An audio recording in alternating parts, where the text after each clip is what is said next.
Welcome to Glitched, I'm Francisco Lozano, and this is your weekly wrap-up. Nintendo Direct, the company's ever so often because we don't need a regular timeline event, was held this Wednesday. The Direct featured information about what will be coming out for the Switch and the 3DS. Some of this information was new and some of it not so much. Let's focus on what was new. Nintendo Arcade Archives is now live on the Switch. The store brings ports of classic Nintendo arcade games to the Switch in a way that is not ever seen on the NES counterparts. There will even be some games that didn't make their way out of Japan before now, like vs. Kurikuri Land. The service will start things off with Mario Brothers on September 27th, although no prices have been announced so far. Let's move on to the new-ish titles coming to the Switch. We have a date for Skyrim, which is going to be November 17th. Resident Evil Revelations 1 and 2 will be out on the 25th of November. Doom, that's right, I said Doom, will be coming out during the holiday season. And Xenoblade Chronicles 2 is coming out December 1st. As for next year, we get Lost Sphere, Kirby Star Allies Spring, Dragon Quest Builders, Project Octopath Traveler, and freaking Wolfenstein 2, The New Colossus, all coming out to us in 2018. On to the 3DS, we learned that Minecraft came out the day of the Direct event. Mario Party, the Top 100, which is a game made out of the Top 100 video games from Mario Party 10, will be coming out November 10th. And Kirby Battle Royale will be coming to us on January 19th, 2018. In other news, this week, Destiny 2's raid has been beaten only a bit more than 5.5 hours after it actually went live, which is the fastest raid completion to date. A fire team, the Legend himself clan, finished the raid Tuesday around 6:30 p.m. Eastern Time.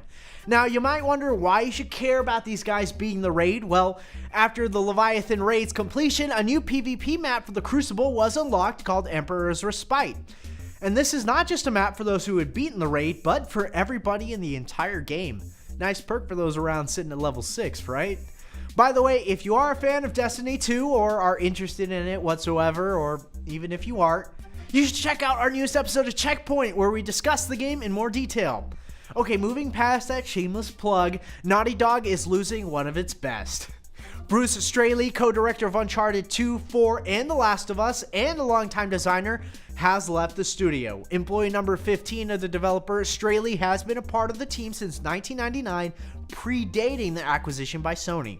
There's no word yet on where he might plan on going or what he might be doing next, but all we can do is hope that Straley continues to work in the gaming industry, making beautiful games, and Naughty Dog will continue to make those beautiful games even with his absence. And of course, now we have even more Nintendo news because one can never get enough of that. And this news is about the NES Classic Edition, no less. It's like we travel back to every month for the past year. In a press release this Monday, Nintendo announced that the NES Classic Edition will be making its way back onto store shelves next summer. That's right, all you guys selling their NESs for hundreds of dollars on eBay, you guys just lost some business.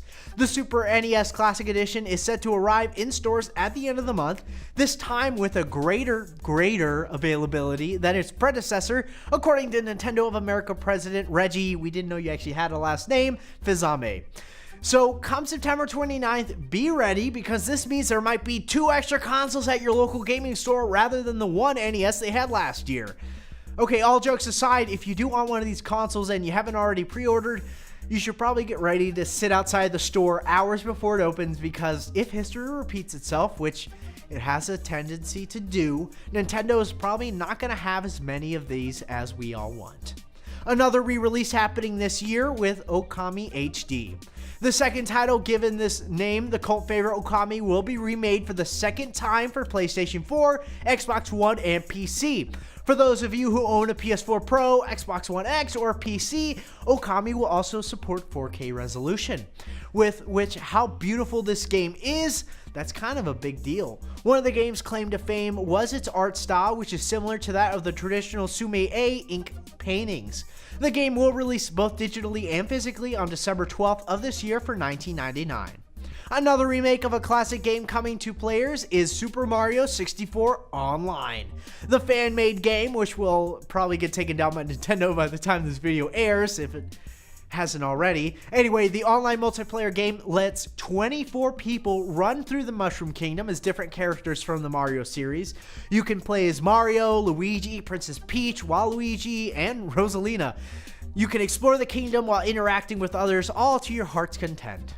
Here's hoping that you can still see some of this game even if you don't get to play it, but we all know how much Nintendo loves those DMCA takedowns. So are you guys excited about any of this Nintendo-based news, or did you already stop listening? Let us know in the comments down below. I'm going to go get in line for Super NES Classic Edition now. Maybe I can finally get my hands on one, but even if I don't, you guys can still like and subscribe to stay up to date on all your gaming news. This was Glitched, and I'll see you next time. Sacre bleu. Baguette. Escargot. Visame.